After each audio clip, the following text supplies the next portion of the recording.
Pai, do Filho e do Espírito Santo. Amém. Ave Maria, cheia de graça, o Senhor é convosco, bendito sois vós entre as mulheres, bendito é o fruto do vosso ventre, Jesus.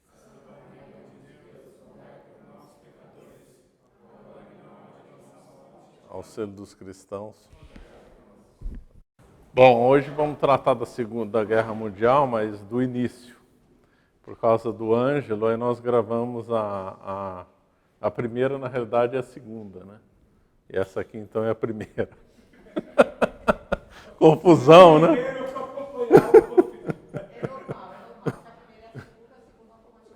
Essa é a primeira, é isso daí, então. Todo mundo entendeu. Então, nós vamos tratar agora das causas da Segunda Guerra Mundial. Começou no dia 1º de setembro de 1939 e terminou no dia 2 de setembro de 1945 no Pacífico, né? Na Europa terminou em maio, dia 8 de maio de 45.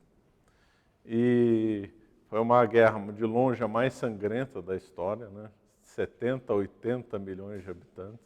Até hoje fazem cálculos, né, de quantos morreram, então ninguém sabe o número exato. A Rússia, a União Soviética, né, perdeu algum número entre 25 e 30 milhões de habitantes. Talvez um número 27, 28 milhões de habitantes. Então, uma guerra que foi uma carnificina. Né? Destruiu muitas cidades. As duas capitais mais destruídas foram Varsóvia e Manila. Né? Todo mundo esquece dos massacres lá. No extremo, Manila, capital das Filipinas. Então, foi só Varsóvia que foi mais destruído que Manila, entre as capitais. Os japoneses destruíram tudo lá. E ainda tinha vários prédios coloniais, foram todos destruídos. A cidade acabou. Mais ou menos igual a Varsóvia. Os japoneses tinham dado uma ordem de extermínio e de destruição, uma brutalidade absurda, e aí de reduzir a cidade a pó. Todo mundo esquece do massacre lá em Manila. E também dos abusos contra os chineses, também morreram milhões de chineses, milhões de indonésios. Esses números do Extremo Oriente são normalmente esquecidos, mas morreu muita gente lá. Muitos de fome, né, de maus tratos, e os japoneses reduziram aqueles povos à escravidão, né, então morriam como mosca, principalmente da Indonésia e na China, né. Então, foi um massacre, uma guerra muito cruel, sem nenhum tipo de lealdade, de respeito ao outro, uma coisa assim completamente insana. Tem um autor que faz uma análise interessante, chamado Snyder, ele escreveu um livro chamado Bloodlands, né, Terras Sangrentas, na qual ele analisa como uma continuidade os massacres de Stalin, a Segunda Guerra, e mesmo pós-Segunda Guerra, quando Stalin continuou, os massacres na Europa Oriental. Então, existe uma faixa que vai da Lituânia até o Mar Negro, que ele chama justamente de Bloodlands, né, as Terras Sangrentas, que houve uma continuidade de massacres. Eu achei esse conceito muito interessante, né, que quem viveu naquela região não houve solução de continuidade desde quando o Stalin começou os massacres até os anos 50. Ou sofreram na mão dos soviéticos ou sofreram na mão dos alemães. Ele sofreu de maneira assim impressionante, como raras vezes se viu na história. Só comparável aos massacres de Gengis Khan e de outras conquistas orientais, né? É uma coisa assim que foi assustadora. O que exatamente? A Lituânia? Não, desde o Báltico ao Mar Negro. Faixas que incluem os estados bálticos, Polônia, o leste europeu, principalmente a Ucrânia, que é o povo que mais sofreu, e ali, Mar Negro. Bom, a Ucrânia já está no Mar Negro, né? Todos aqueles povos. E pegou o Cáucaso também, que foi que o Stalin brutalizou aquele povo, massacrou, deportou. Então, desde aqueles povos do Cáucaso, Ucrânia, Bielorrússia, Polônia, Tchecoslováquia, Romênia, existe um todo de Uno que durou o quê? Uns 30 anos, desde o final dos anos, não, quase 30 anos, desde o final dos anos 20 até o começo dos anos 50, quando na base do massacre o Stalin pacificou toda a União Soviética e o leste europeu, né? Os últimos, havia guerrilheiros contra o Stalin na Ucrânia, que só foram derrotados em 53, 54, e havia guerrilheiros nos países bálticos, chamados Irmãos da Floresta, que também lutaram contra o domínio soviético. Isso aí são lutas esquecidas, né? Nunca ninguém fala. Justamente para proteger muito a União Soviética, né? Os massacres dos soviéticos sempre foram muito escondidos, muito diminuídos, né? Ninguém fala que teve resistência armada nesses locais. Então, os massacres contra os cossacos, as deportações contra os povos do Cáucaso depois da Segunda Guerra, que o Stalin os acusou erradamente, né, de terem sido aliados dos alemães. Então, era uma coisa assim assustadora. Andava para a Sibéria ou para o Cazaquistão. Ou para um lugar muito frio, ou para um outro lugar muito seco, completamente fora do habitat normal. Então, as pessoas às vezes morriam no caminho, crianças e velhos morriam no caminho, né? E aí poucos conseguiam sobreviver durante muitos anos, né? Poucos. O menos ruim era no Cáucaso. No Cáucaso eles tinham umas fazendas coletivas, e aí se trabalhava na marra nas fazendas coletivas. Aí se fosse para a Sibéria, aí era Gulag, ou, que também pouca gente divulga, que havia outros campos de trabalho forçados fora do sistema Gulag. O sistema Gulag era um sistema burocrático de administração. Fora do Gulag havia outros campos de trabalho. E esses deportados ou iam para o Gulag ou para outros campos de trabalho forçado. Normalmente iam para outros, né, que foram criados em paralelo. Então, uma coisa assim brutal, né? O campo de concentração era assustador. Então, a Segunda Guerra Mundial não foi só uma guerra de luta assim, militar, de domínio pelo poder. Também foi uma luta contra determinados povos, né? Isso uma vontade de exterminar, ou pelo menos de acabar com a cultura de determinados povos e revirar tudo, né? Então, é uma coisa assim impressionante. A primeira causa da Segunda Guerra foi a Primeira Guerra Mundial. Isso é um óbvio, né? Então, e a Primeira Guerra Mundial também foi uma carnificina, mas a Segunda Guerra Mundial superou muito, né? A Primeira Guerra, por exemplo, morreu mais francês na Primeira Guerra do que na Segunda, né? Mais inglês na Primeira que na Segunda. E teve batalhas na Primeira Guerra Mundial que foram inacreditáveis, né? Como a do Sarre, né? Morreram quantos? 600 mil pessoas para andar 30 quilômetros, era uma coisa assim. Nunca na história tantos morreram para tão pouca conquista territorial. Esse é um recorde da Primeira Guerra Mundial. Nunca tanta gente morreu para conquistar tão pouco território e depois não adiantar nada. Nem a Segunda Guerra Mundial superou esse tipo de guerra na Primeira Guerra Mundial, né? Que a Primeira Guerra Mundial ela teve duas fases, a grosso modo. Uma fase mais ágil, né, com mobilidade, e depois a fase das trincheiras, que foi uma coisa completamente estúpida do ponto de vista de estratégia. Que aí, então se colocava as trincheiras, as pessoas se matavam e não conseguiam avançar nada, né? Foi o que eu falei, andava da pessoa, se um comandante conseguisse mandar 5, 6, não estou exagerando não, 5, 6 quilômetros já podia comemorar. Eu andava pouco, parava e depois já não dava mais. Impressionante. Guerra de trincheira foi brutal. Bom, aí a Primeira Guerra Mundial, ela acabou destruindo 4 impérios, né? O primeiro, o que vem mais à mente, é o Império dos Czares, né?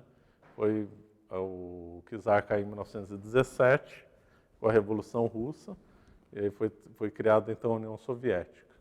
A Alemanha depois virou república, acabou o Império Austro-Húngaro, que foi dividido, e acabou o Império Otomano também, que a gente esquece. A Primeira Guerra Mundial, então, ela desorganizou completamente a estrutura política da Europa e do Oriente Próximo, né? A Turquia foi criada em consequência da Primeira Guerra Mundial. O professor Orlando dizia que a Primeira Guerra Mundial foi feita com o propósito de destruir o Império Austro-Húngaro. Verdade, mas também com o objetivo de destruir o Império Otomano também. Isso aí está num documento secreto, que foi secreto, agora não é mais, né? Entre os franceses e ingleses. Esqueci o nome do documento. Que aí já já combinaram a partilha do Império Otomano enquanto ele existia, lá em 1908, 1906. Então foi uma guerra aí de encomenda, né? Que teve... Bom, não vou contar da Primeira Guerra Mundial, que não é o objetivo da aula. Bom, então a Primeira Guerra Mundial é, claro, a principal causa da Segunda Guerra Mundial, e aí dividiram a Alemanha em duas partes, com um propósito, claro, de irritar a Alemanha. Então a Alemanha ficou dividida entre o 90% de um lado e ficou a Prússia Oriental separada do resto da Alemanha. Criaram o corredor polonês, que é a saída do mar para a Polônia. E Gdansk se tornou uma cidade internacional. Quer dizer, criaram uma circunstância, lógico, para ter uma nova guerra, claro. Pega um território que era unido, separa em dois, lógico que a Alemanha não vai ficar contente. Então, territorialmente, do ponto de vista de mapa, o que fizeram com a Alemanha foi ridículo, provocando uma reação alemã no futuro, claro. Depois obrigaram a Alemanha a não ter forças armadas, né, ter um número reduzido de uma força armada reduzida, e também acabaram com o Império Colonial Alemão também. Então a Alemanha perdeu todas as suas colônias, na África e lá na Oceania, né, no Extremo Oriente. Então, a Alemanha saiu perdendo totalmente. E aí depois havia um ódio contra a Alemanha, né? Alguns historiadores aí comentam muito bem que havia um desejo de querer acabar com a cultura alemã. Parecia já um desejo de construir uma nova ordem mundial na qual a Alemanha teria que sumir. A Alemanha parecia que era uma fonte de oposição a essa nova vontade essa nova ordem mundial. Muito interessante. De fato, é verdade. Não daria para pensar em Estados Unidos e principalmente União Soviética forte como a Alemanha forte, né? Não dá. Aliás, a Segunda Guerra Mundial acabou com os dois grandes inimigos da União Soviética, o Japão e a Alemanha, né? Parece que foi feito tudo de propósito para levantar a União Soviética, acabando com os dois principais inimigos.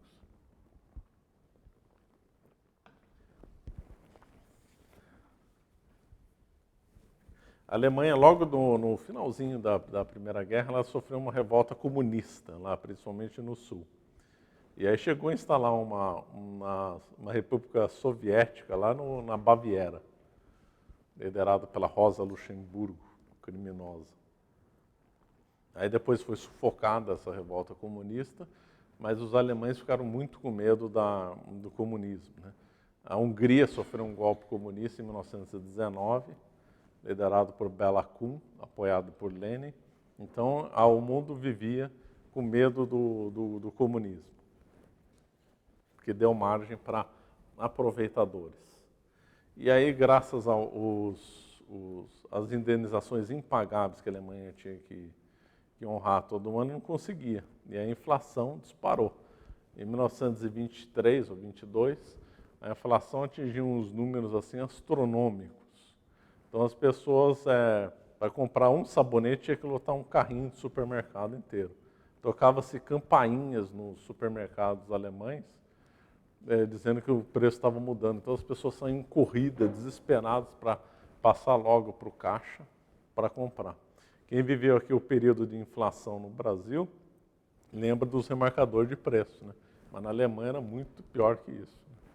Aliás, no Brasil era engraçado, que sempre tinha umas notícias no jornal. Remarcador apanha de cliente. Porque o cliente vai pegar o produto, o remarcador vai lá e carimba o produto com preço diferente antes. Não tinha leitor de código, lembra? Não tinha leitor de código, era o preço, né? Então havia remarcação e tal. Na Alemanha era muito pior, né? Mudava o preço várias vezes por dia. As pessoas tem filmagem ou foto, as pessoas caindo desesperadamente. Teve um caso de um fulano que esqueceu uma mala cheia de dinheiro numa estação de trem, e aí o ladrão roubou a mala e deixou o dinheiro para fora. Porque o dinheiro não valia mais nada, o importante era a mala, né? Então o dinheiro não valia nada, a Alemanha estava destruída. E aí, como a Alemanha não pagava a dívida, a França e a Bélgica invadiram o Vale do Ruhr. um episódio esquecido, né? A França então invadiu a Alemanha no Ruhr para forçar a Alemanha a pagar as dívidas. Aí foi, como ela não tinha dinheiro, fizeram um plano de pagamento no qual banqueiros americanos financiaram esse pagamento da Alemanha, chamado Plano Darré, se não me engano. Depois, em 25, a França retira o exército do Ruhr. Isso daí foi uma humilhação para a Alemanha, né? Despertou ainda mais o ódio dos alemães contra o resto da Europa, contra a Tríplice Entente, né? E a Alemanha, que não podia não podia ter as forças armadas e nem treinar no território, ela fez uma parceria com a União Soviética. Então a Alemanha transferia tecnologia para a União Soviética, em troca os alemães poderiam treinar na União Soviética. Isso aí foi feito durante muitos anos, e aí foi um momento importante para a União Soviética conseguir tecnologia boa, né? Então você vê que sempre são os ocidentais ajudando a Rússia, é impressionante aí. Além de terem financiado a Revolução Russa, foi lá a Alemanha dar alta tecnologia para a União Soviética já nos anos 20, com a parceria. Porque embora a Alemanha estivesse quebrada, ela tinha uma tecnologia industrial invejável, né? Em várias áreas, a melhor do mundo.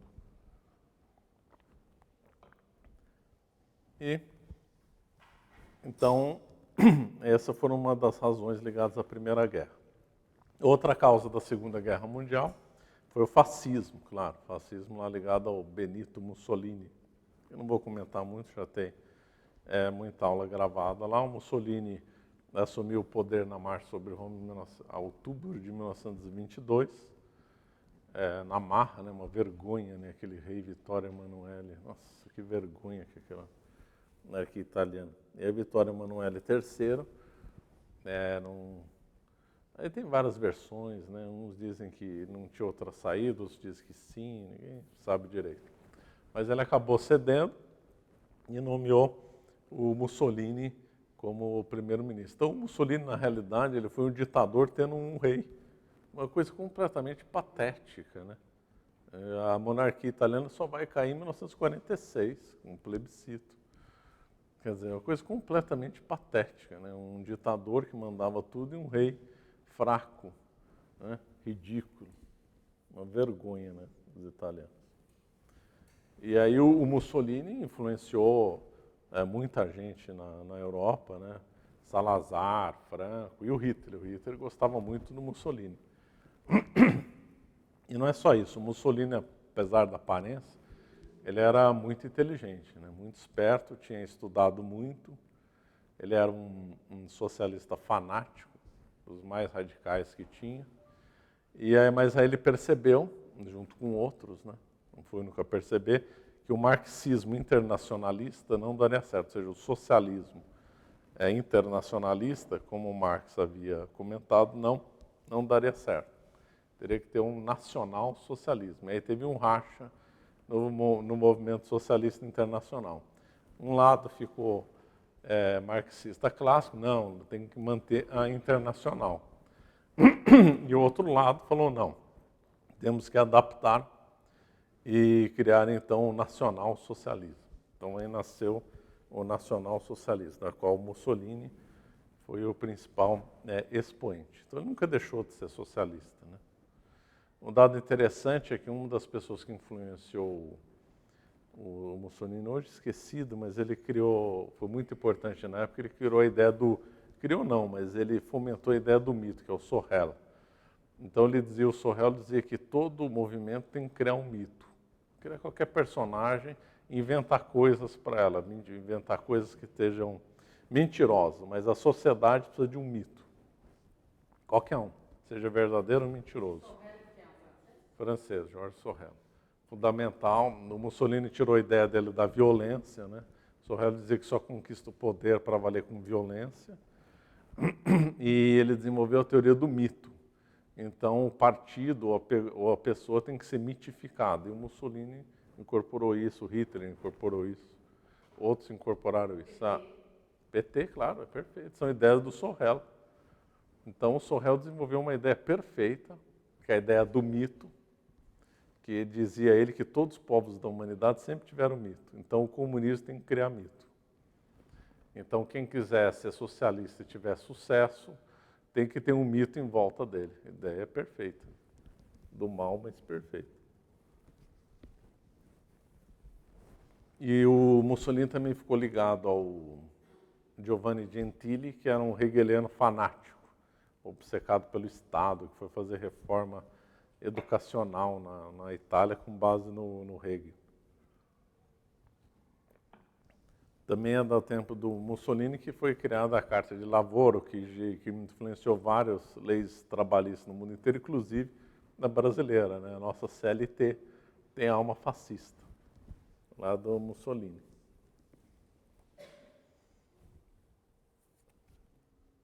Bom, não vou comentar muito mais sobre o fascismo, mas foi uma das grandes causas da Segunda Guerra, foi o Mussolini. Aí depois vem a crise de 29, né? A famosa crise de 29, crise econômica brutal, que a Bolsa de Valores quebrou em outubro de 1929. Os Estados Unidos estava crescendo uma taxa espantosa, estava se industrializando fortemente, o Fordismo tinha conseguido dar escala para a produção industrial americana e foi copiado por todo mundo. Só para você ter uma ideia, em 1929, os Estados Unidos tinham produzido 5 milhões de carros. 1929. 5 milhões de carros. É um número realmente assustador. Quer dizer, isso aí... 5 milhões de carros. Em 1929. Quase 100 anos atrás, eles tinham uma capacidade de produção de 5 milhões de carros. Uma coisa assim astronômica. E aí houve uma bolha, né? Essas bolhas, só dá adepto da opinião que essas bolhas são criadas porque se conhece o mecanismo. Desde o século XVII, com a bolha da tulipa, lá na Holanda. Olha, se se conhece o mecanismo, se se conhece o destino e ninguém interrompe, é porque está querendo um resultado, claro. Óbvio. A bolha da tulipa foi a Holanda enriqueceu muito e as pessoas começaram a investir em tulipa, a flor mesmo, na tulipa. Investido caríssimo, né? E aí se tornou uma bola de neve. Então as pessoas começaram a financiar fazendas para fazer tulipa, negociantes, e as tulipas começaram a subir de preço. Então se pagava as tulipas o equivalente, acho que a 1.000 euros, não lembro mais a atualização, mas por uma planta se pagava-se uma fortuna. E a pessoa então comprava, por exemplo, uma tulipa por 300 euros, achando que no mês que vem ele podia vender por 400 euros. Então a coisa começou a crescer, o mercado começou a crescer, todo mundo quis investir em tulipa, todo mundo começou a ganhar, só que tem um limite. Depois chega um limite e ninguém paga mais. Vai chegar um limite e ninguém paga mais, todo mundo já tem, começa a cansar, começa a ficar desconfiado que isso daí está errado, e aí o pessoal já não começou a pagar mais as tulipas.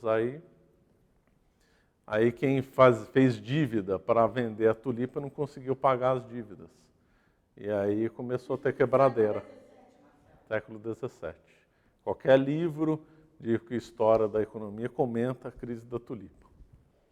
Então, e esse mecanismo depois se repetiu em outras bolhas maiores ou menores. A Inglaterra teve a bolha dos mares do Sul, que eram ações de empresas que iam explorar o Atlântico Sul. Também não deu certo, foi a mesma loja, teve quebradeira. E outras vieram, nos Estados Unidos também teve especulações. Então se conhece o mecanismo das bolhas, sabe como é que começa o desenvolvimento e a conclusão. Então se deixa criar uma bolha e estourar, é porque tem gente interessada nisso, claro. A de 2008 a mesma coisa, começaram a investir títulos atrelados a imóveis nos Estados Unidos. Aí chega uma hora e ninguém paga mais, aí dá o efeito contrário. E aí quebra um monte de gente. E assim vai indo. Toda bolha é igual, desde as tulipas.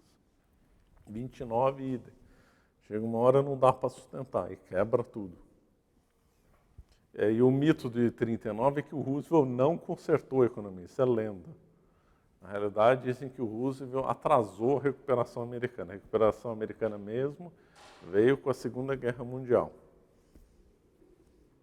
E a crise de 29 foi brutal, espalhou para o mundo inteiro. Para o Brasil também, foi uma das causas da queda do Washington Luiz, que gerou o Getúlio Vargas. Por quê? Porque o Brasil produzia muito café.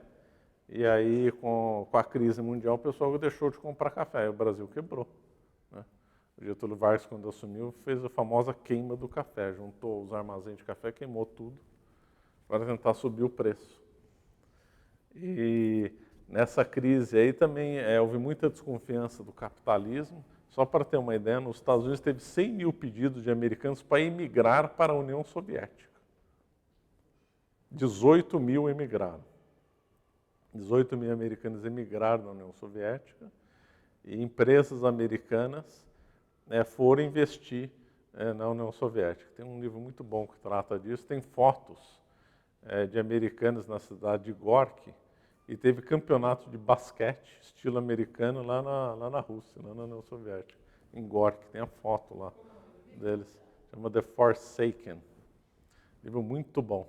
Conta a história desse episódio justamente de americanos que emigraram para lá, conta dos investimentos que os americanos fizeram nos anos 30, já com Stalin, que a Ford investiu, General Electric. Se diz que 2/3 de toda a indústria da União Soviética dos anos 30, ou era capital americano ou era tecnologia americana. E os outros 1/3 devia ser alemã ou italiana, já que teve investimento italiano lá também. Que a União Soviética não tinha tecnologia para nada. A Alemanha, conforme eu falei, fez uma transferência de tecnologia, depois os Estados Unidos fez o grosso nos anos 30. O famoso tanque T-34, que foi um sucesso na guerra, provando a vitória das máquinas do comunismo, sucesso da produção soviética, na realidade é um misto de tecnologia alemã com americana. E o que é interessante é que, pouco comentado, que alguns americanos foram parar em campo de concentração.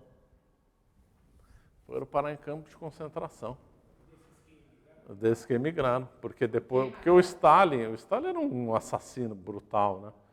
E aí ele cismou, não, vamos perseguir, não importa se é americano ou não. O embaixador americano lá em Moscou não fez nada, né? Ficaram quietos, a mídia inteira americana ficou quieta e americanos foram parar no Gulag, imagina só, hein? Enquanto isso, Ford trocava gentilezas com o Stalin, né? A biografia do Ford foi uma das mais lidas na União Soviética.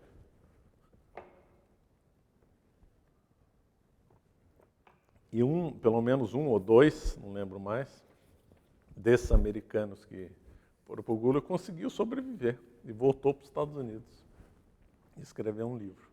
Como é que ele chamava? Não sei, agora me deu um branco nele.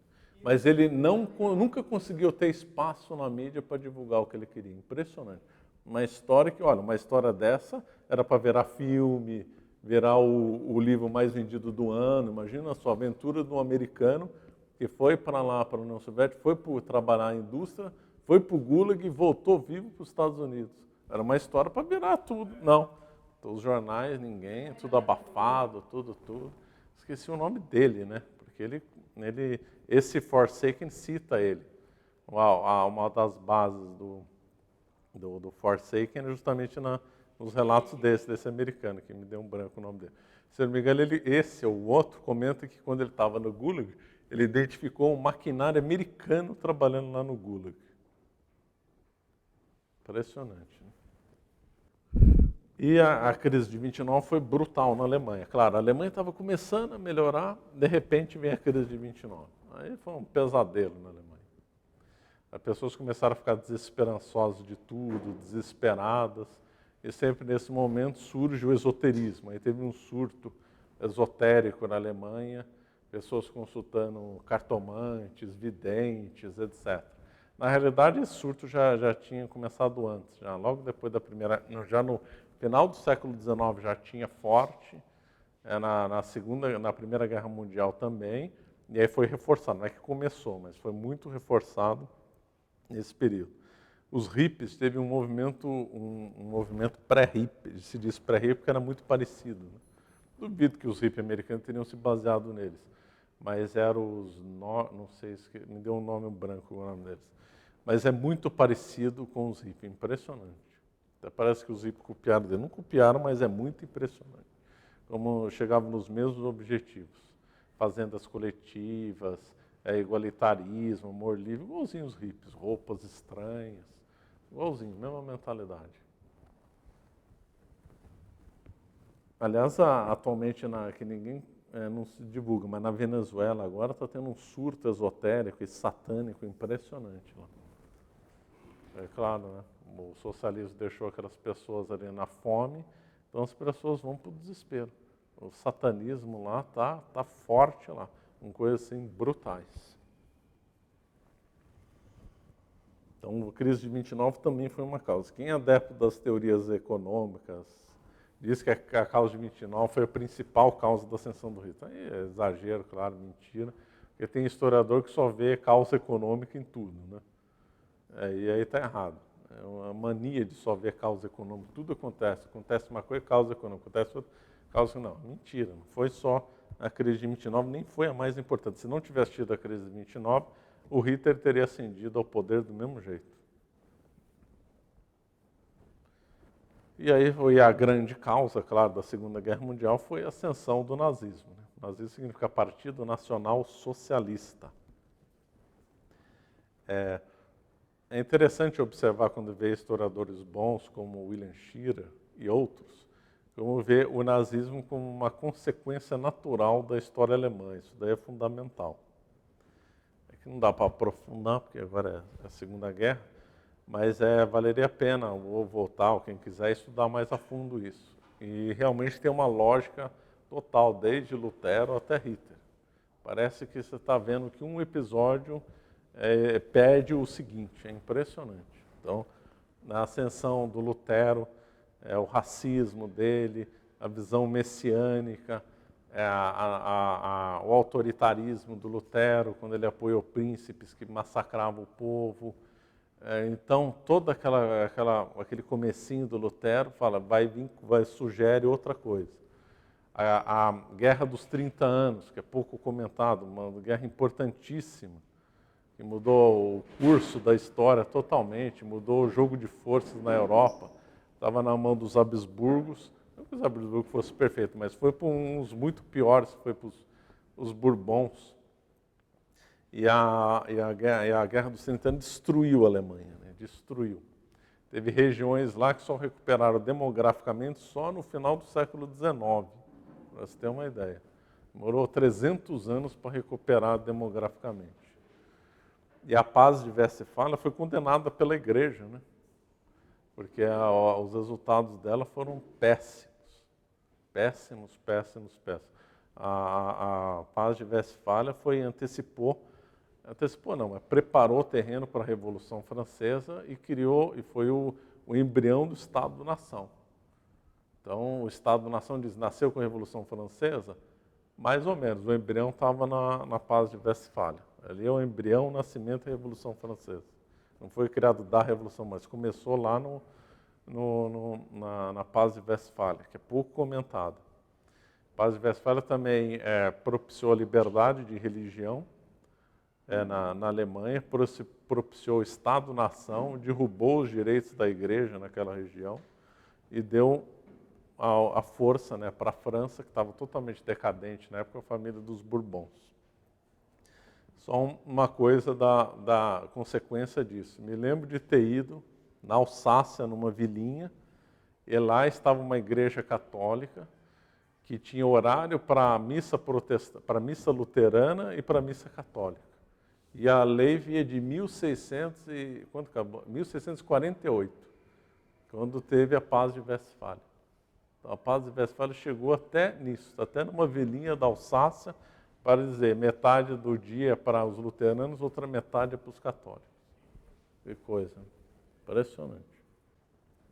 Aí a Paz de Westfália, que já tinha enfraquecido muito o Império Sacro Romano Germânico, se o Império Sacro Romano Germânico já estava enfraquecido, alguém com força vai destruí-lo. Claro, quem quer ser alguém com força que vai destruí-lo? Napoleão. Então, Napoleão acabou com o Império Sacro Romano Germânico, que estava muito decadente já. Acabou com 1000 anos de história do Império Sacro Romano Germânico. Se o Napoleão acabou e aquilo lá ficou tudo fragmentado, parcialmente, né? A Prússia dominando mais, né? Só para ter uma ideia, o Império Sacro-Romano Germânico, na altura da Paz de Westfália, tinha 340 estados semi-independentes. Na Idade Média tinha mais.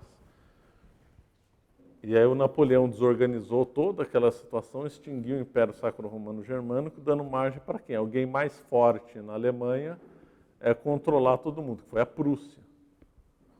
E aí, protestante. E aí veio na mão de quem? O Carbonário do Bismarck, com mão de ferro, unificou na Alemanha, que a Alemanha tinha a memória do Império Sacro-Romano Germânico.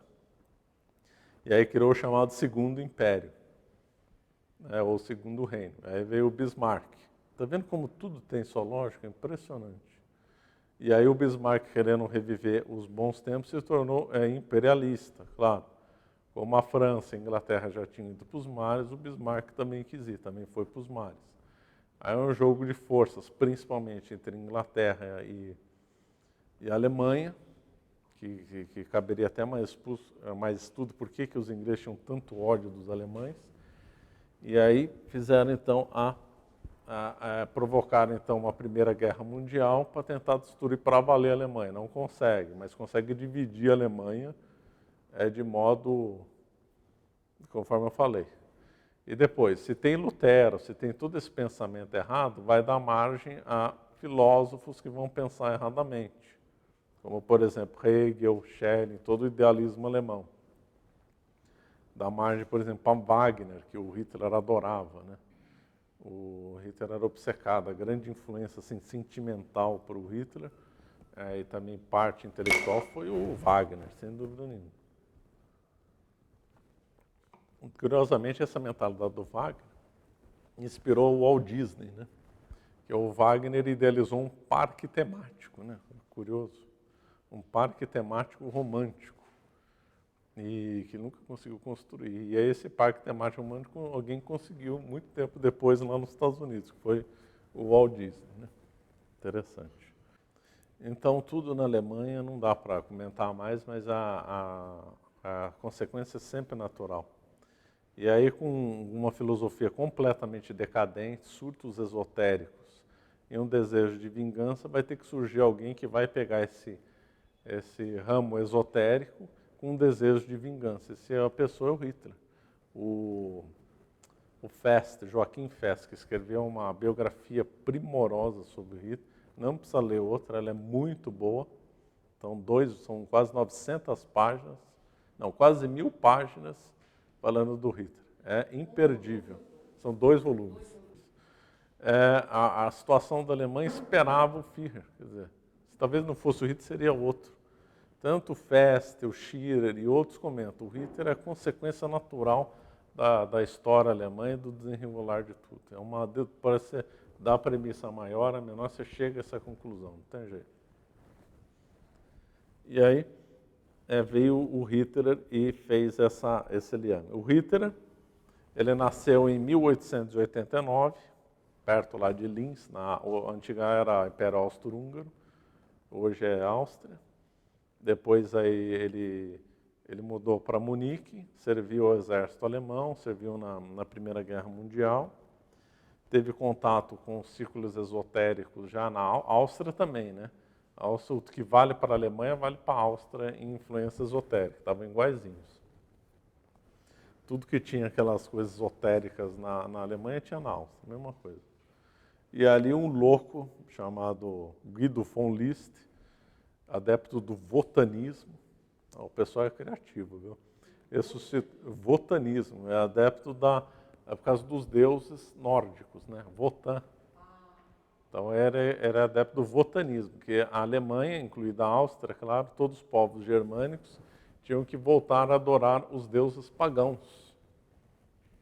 Os deuses pagãos. E ele punha a culpa na Igreja Católica pela Alemanha não ser pagã. Ele acertou, é verdade. Ele acertou na mosca. E ele gerou um outro discípulo tão ruim, conseguiu até ser pior que ele, que é o Liebenfels, também racista, adepto do votanismo, da raça perfeita. E olha que curioso, defensor de concurso de beleza, né? Claro, né? A eugenia... É claro, não, nos Estados Unidos, quando teve. Os Estados Unidos foi um lugar onde a eugenia, o racismo, teve grande campo, né, principalmente no começo do século XX. Teve grande desenvolvimento. Tinha concurso de famílias perfeitas no interior dos Estados Unidos. Então, pessoas iam em feiras do interior americano e se votavam qual que era a família mais perfeita. Ganhavam um prêmio, parabéns, tal, tal. Concurso de família perfeita. Então, esse negócio com curso de Miss aí, na realidade, é uma coisa eugênica, né, de eugenismo, da raça perfeita, claro. E de onde que vem esse racismo?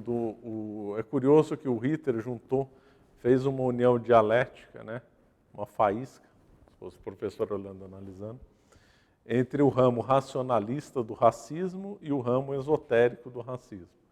O ramo racionalista do racismo é o do Darwin. Eu até comentei na minha aula sobre eugenia, então não vou me alongar. Só vou comentar isso. Então, há uma lógica também, Darwin para Hitler. Tem um livro tratando disso agora, já traduzido para o português. Vale a pena ler. De Darwin para Hitler. Há uma consequência lógica. Darwin, Galton, que era o primo do Darwin, que criou a eugenia, para o Hitler. Esse é o ramo racionalista do cientificista do racismo. O outro ramo é o ramo esotérico. O Liebenfels e o Guido von List não eram propriamente darwinistas científicos, eles eram adeptos do esoterismo racial. Então, o Hitler juntou os dois veios. O Hitler se baseou nos dois. O racismo alemão era nos dois, ao mesmo tempo tribal, esotérico e ao mesmo tempo científico. Né? E por que eles eram assim racistas? Aí o delírio vai longe. Entra a Madame Blavatsky no meio. Mas, resumindo, havia uma raça perfeita num continente que podia ter vários nomes, mas um que foi muito difundido na Alemanha era a Hiperbórea. A capital dessa Hiperbórea era Thule, por isso que a sociedade secreta lá vai chamar Thule. E aí ficaria mais ou menos onde é o Polo Norte. O pessoal é criativo, mais ou menos onde é a Groenlândia. E aí esse povo vivia bem, eles controlavam as forças na natureza chamada Vril, por isso que uma outra sociedade secreta chama Vril. E eles dominavam determinadas forças e, por algumas razões, eles tiveram que abandonar a Hiperbórea e ir para o sul, migrar para o sul, para a Europa e para a Ásia. E nessa migração eles se misturaram com raças impuras e perderam o poder. Então, a causa de falta de poder para a raça ariana era a mistura racial. Então, tem que eliminar a mistura racial para a raça alemã voltar a ter os poderes. Então tem que separar, mesmo que for na base do sangue, na destruição, na eliminação física. Aí o delírio vai lá. Foram nazistas no Tibete. Eles foram lá medir os tibetanos achando que o ramo tinha dois ramos, o ramo do Tibete e o ramo do Japão. E aí por isso que o Himmler, que era obcecado por causa do ramo do Japão, influenciou o Hitler a fazer aliança com os japoneses, por causa dos arianos do Oriente. E no Tibete foi excursão de nazistas para o Tibete. E aí quando viram a suástica lá no Tibete, ficaram fascinados e aí introduziram. Aí a história muda. Dizem que a suástica não foi bem assim a história, foi a ideia de um dentista nazista, que aí sugeriu para o Hitler a suástica. Aí não teria a ver com coisa do Tibete, mas de qualquer forma viram a suástica no Tibete e gostaram. Viram, então está aprovado, então é bom, está certo. O povo é criativo, viu? Depois aí um outro louco, esqueci o nome, amigo do Himmler, que era obcecado pelos cátaros. E aí convenceu o Himmler que, na realidade, os cátaros eram também ligados a esse povo bom, e a igreja malvada derrotou os cátaros. Né? Foram para Monseguir e fizeram uma cerimônia lá que durou vários dias, uma cerimônia pagã. E tem a filmagem dessa cerimônia pagã. E de noite, eles com tocha desenharam a suástica, né, com as tochas, e essa suástica girando. Porque a suástica ela é dinâmica, ela não é estática, ela é revolucionária, então tem que ficar girando. E lá eles fizeram um monte de gente carregando tocha com a suástica girando lá em Monseguir. Então o povo era criativo nesses delírios aí. o Himmler e o Rudolf Hess eram muito ligados a esses esotéricos aí. Muito ligados. Esqueci de comentar, o Ritter teve a revista Ostara, né, que era a revista dos racistas austríacos. E agora a fundação mesmo da Thule se deve ao Sebottendorf. A história dele é interessantíssima, porque ele era maçom, ele morou na Turquia, ele estudou sobre os assassinos, lembra dos assassinos? O professor Lando contava a história. Estudou sobre os assassinos, estudou o sufismo, e aí voltou para a Alemanha, e aí ele fundou uma sociedade. Na realidade, ele já havia a Thule já havia desde o século XIX. E aí ele gostou desse nome Thule, desse ramo, ele fundou filiais da Thule, só que aí a filial que ele fundou se tornou a própria loja-mãe, dominou as outras. E aí a Thule se tornou o centro desse grupo esotérico que pertenceu ao Himmler, Rudolf Hess e outros, Eckhart e outros que cercavam o Ritter. Não tem prova que o Ritter seguiu a Thule, prova documental, né? Mas todas as ideias do Ritter, todos os amigos dele eram ligados a Thule. Dentro da Thule depois se criou, já tinha uma outra sociedade secreta chamada Vril, que antecedia esse grupo. Aí depois se criou se associou essa Vril com uma sociedade secreta dentro do grupo Thule, que diziam que teria sacrifícios humanos, e eles diziam, né, que lá eles conseguiam controlar as energias telúricas da Terra, porque eles conseguiram ter contato com aquela velha força Vril dos primeiros arianos. Então, foi assim. A Thule, o Eckhart, né, que era um dos chefões da Thule, ele que fundou o Partido Nacional Socialista. Então ele fundou, porque ele era socialista, eles eram adeptos nesse centro esotérico do igualitarismo tribal germânico. Quer dizer, para os outros povos, ou você mataria ou você escravizava. Agora, entre nós, tem que ser todo mundo igual. Então eles eram adeptos de um igualitarismo tribal. Eles imaginavam que teria sido as tribos germânicas. O Hitler... inventaram, claro, o povo doente. O Hitler dizia que queria resgatar o tribalismo germânico. E aí, então, fundaram o Partido Socialista. Aí o Hitler, que era muito esperto, resolveu mudar o nome para o Partido Nacional dos Trabalhadores Alemães. Partido Nacional Socialista dos Trabalhadores Alemães. E eles tinham lá, o cronograma era totalmente socialista, expropriação, igualitarismo, tudo assim.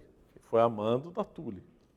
Né, um outro lá, amigo do Hitler, não lembro quem foi, comentou, tudo que nós aprendemos, ele comentando, veio da Thule. O ASS, que é uma tropa paramilitar do Hitler, teve duas, né, ligada a partir da SA e a SS. Né? Depois ele vai brigar com a SA, vai mandar matar todo mundo lá. Aí a SS, que estava a mando do Himmler, era paramilitar, né, paralela ao exército, porque tem que deixar claro, nem todo mundo da Alemanha era nazista, hein? Nem todo o exército alemão era nazista. Muitos eram, mas outros não. E a SS, ela tinha um comando paralelo ao exército alemão. Ela tinha a sua tropa, sua linha de comando, paralela ao exército alemão. E ela tinha uma casta sacerdotal. Assim. Então havia batismo dentro da SS. Então, em vez de se batizar na igreja, se batizava com os oficiais da SS. Uma casta sacerdotal. Uma vez uma bandeira da nazistas, porque o Hitler, obviamente, os nazistas eram violentos, né, queriam ocupar na força o poder durante vários episódios, então tinha luta com sangue, troca de tiro. O Hitler quase morreu nos anos 20, devia ter morrido. Né? E aí uma vez uma bandeira nazista, né, ficou suja de sangue. Aí essa bandeira batizava as outras bandeiras. Né? Toda bandeira nazista tem que ser batizada, ter contato com essa daí. Um povo doido, né? Doido, só que assassino, né? E a SS teve o grupo de extermínio, né? Que atuou bastante na União Soviética. que era um grupo separado dele justamente para matar mesmo, exterminar, depois da Operação Barbarossa.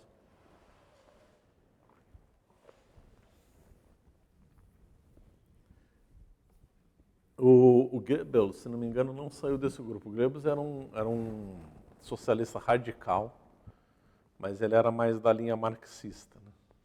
Quando morreu o Lenin, ele ficou triste e publicou num jornal dizendo que o Lenin só era superado pelo Hitler, e que os dois eram muito parecidos. O Goebbels era radicalmente, ele era pró-União Soviética, pró-Marx, pró-Lenin, ele era mais do ramo racionalista do comunismo, embora acreditasse em horóscopo, né? Ele era viciado em horóscopo.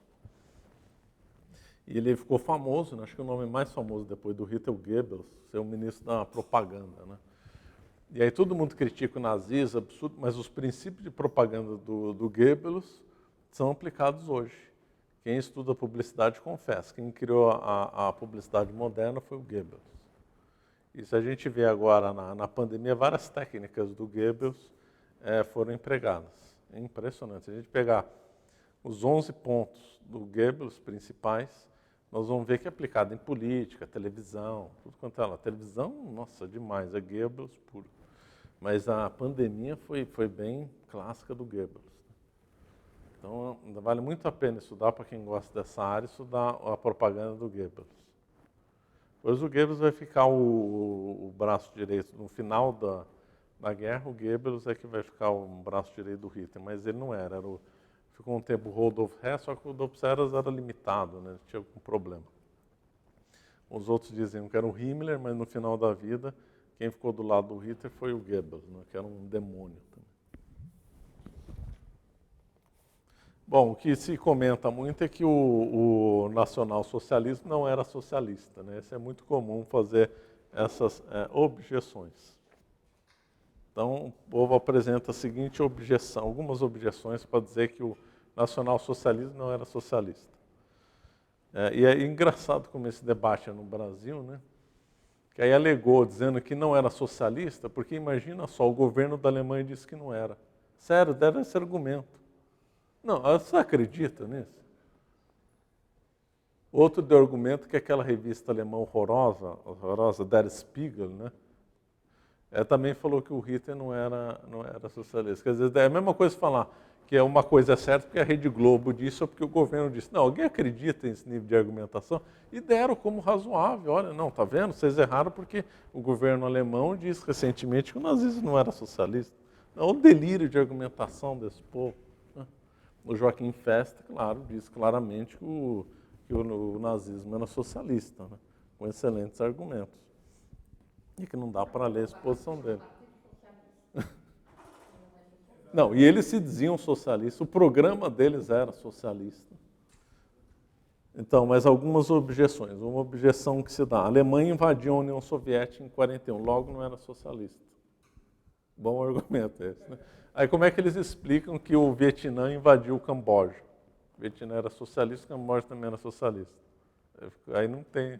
A China invadiu depois o Vietnã, os dois socialistas. Depois a China e a União Soviética trocaram tiros na fronteira, quase entraram em guerra. Os dois eram socialistas. Então, é um argumento completamente infantil, né? Segunda objeção: Hitler perseguiu o comunista. Bom, aqui é uma prova então que ele era comunista. Essa é a maior prova que ele era comunista, que ele perseguiu o comunista, claro. Quem mais matou comunista na história? Os comunistas, óbvio, né? Stalin matou quem? Comunistas. O mais famoso dele, o Trotsky. Pol Pot matou quem? Comunista. Mao Tse Tung matou quem? Um monte de comunista. Fidel Castro matou um monte de quê? Comunista, claro. Quem mais matou comunista foram os comunistas. O que os capitalistas fazem em relação aos comunistas? Financiam os comunistas, claro. Então, outro argumento é refutado. Terceiro argumento: havia direito de propriedade na Alemanha.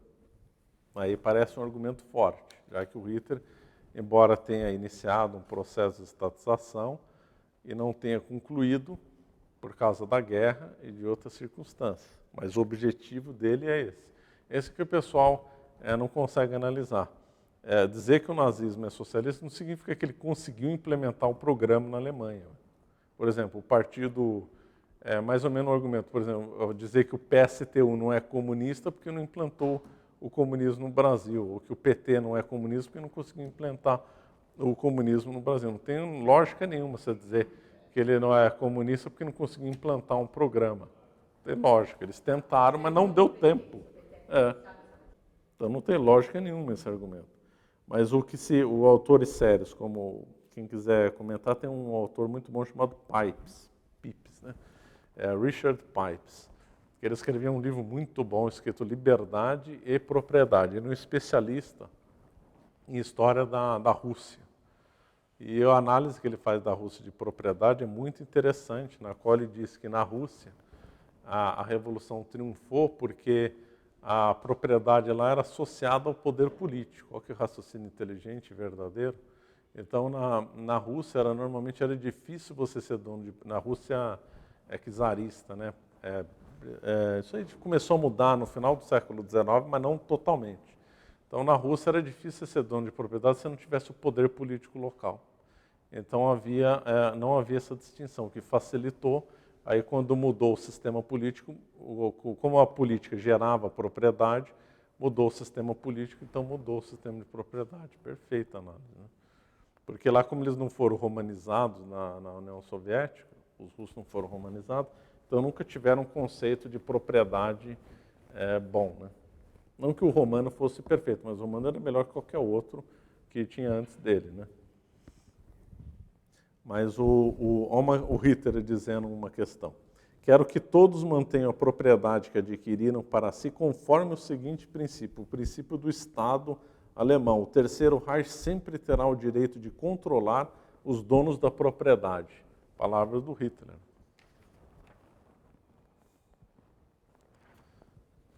E depois, mesmo na União Soviética, alguma propriedade foi tolerada. Mesmo no tempo do Stalin, havia uma mínima propriedade privada.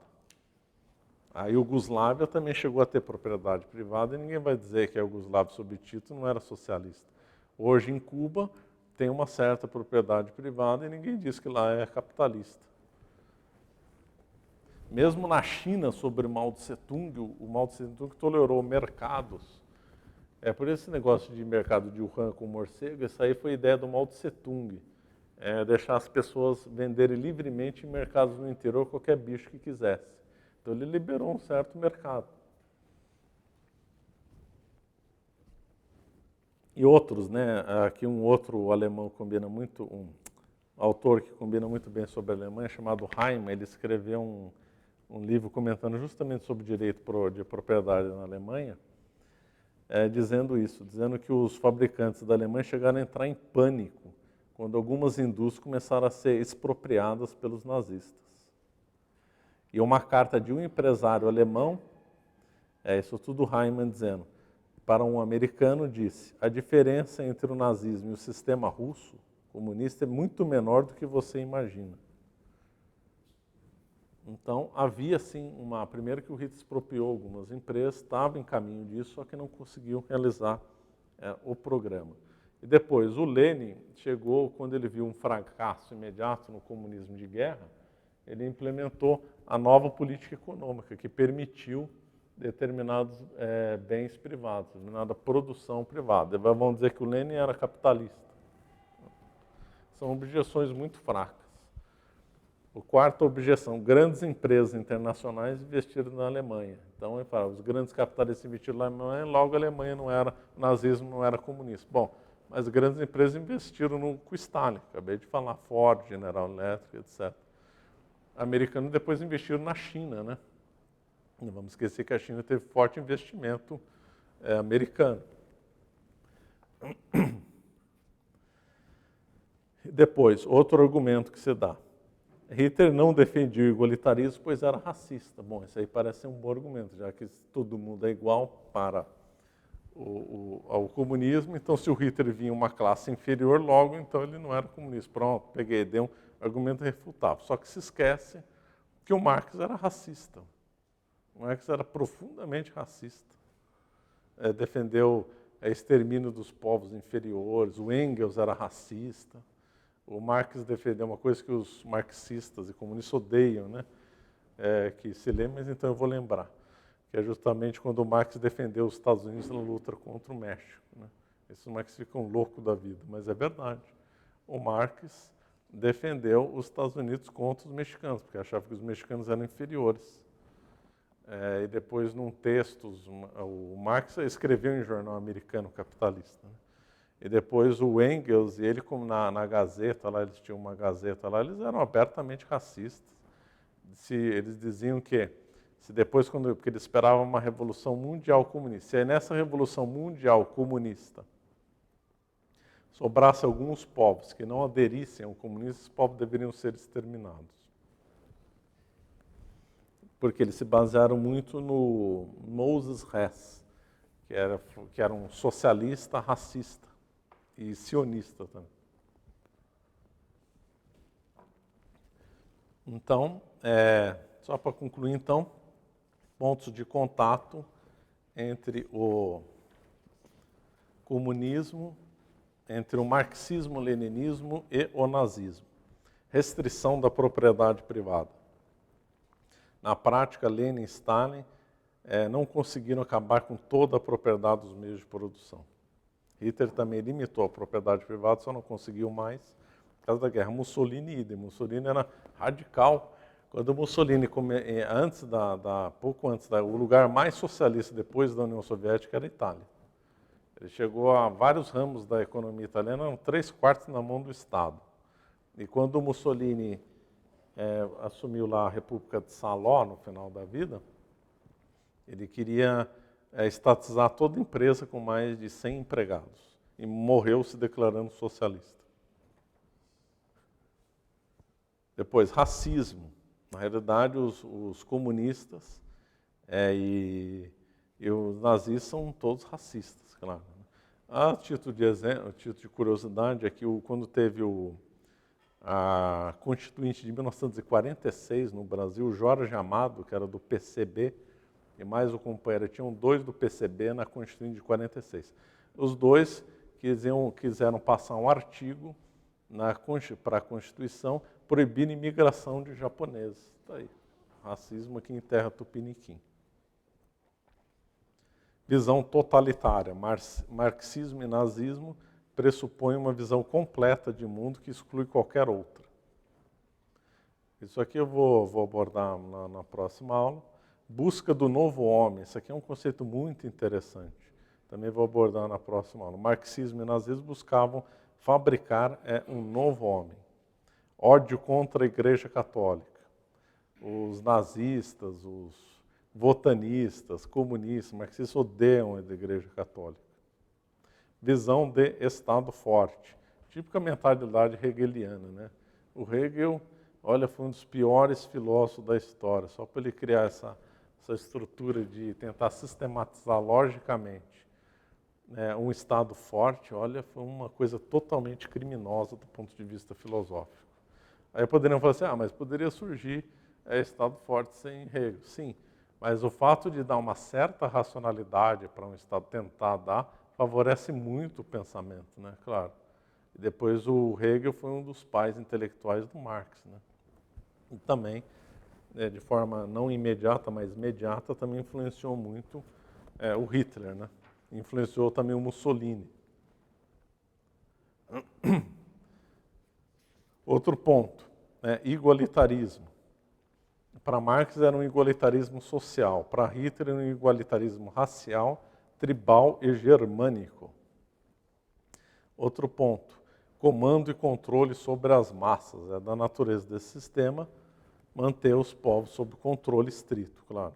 Aversão ao livre mercado. Tanto o nazismo como o Marx odiavam o livre mercado. O Hitler chegou a substituir o Algemar Sack, né? Não sei se é essa a pronúncia certa, para um outro nazista socialista, porque o Algemar Sachs não era socialista, para justamente implementar um programa de controle social dos preços, programa de planejamento, etc. Combate ao pensamento oposto, claro. Hitler e Stalin queriam matar todo mundo que não pensava igual ele. Pouco importa se é comunista, capitalista, qualquer um. Mentalidade de extermínio. Tanto Marx, Stalin, Lenin, Hitler, todos eles, Mao Tse Tung, Pol Pot, todo mundo tinha mentalidade de extermínio.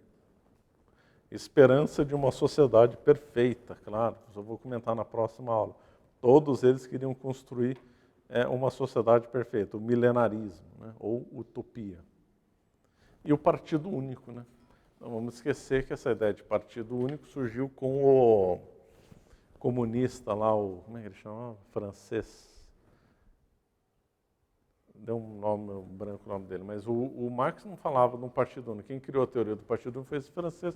E aí todo mundo aplicou a ideia do partido único, inclusive o Mussolini e o Hitler, né? Adotaram a teoria esse daí foi um pensador que influenciou toda a teoria do partido único é dele. Deu um branco o nome dele. Ele estudou o marxismo, melhorou algumas coisas, difundiu as ideias, todo mundo aproveitou a teoria do partido único, veio tudo da cabeça dele. Eu esqueci o nome dele, na próxima aula depois eu trago o nome dele. Bom, alguma dúvida? Mas na outra aula a gente ainda vai comentar mais.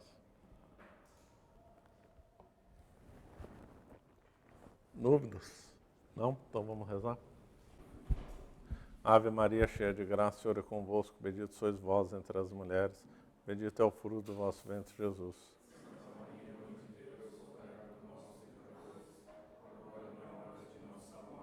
Auxílio dos cristãos, ao Pai do Filho Santo.